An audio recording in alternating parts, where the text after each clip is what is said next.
začetku je pa mal bil šok, no.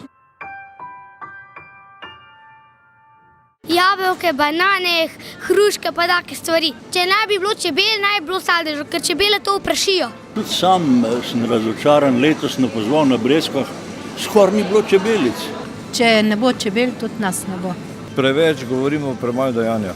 Ljudje se moramo zavedati, da vsaki tretji žlici rečemo hvala čebela, hvala opraševalci.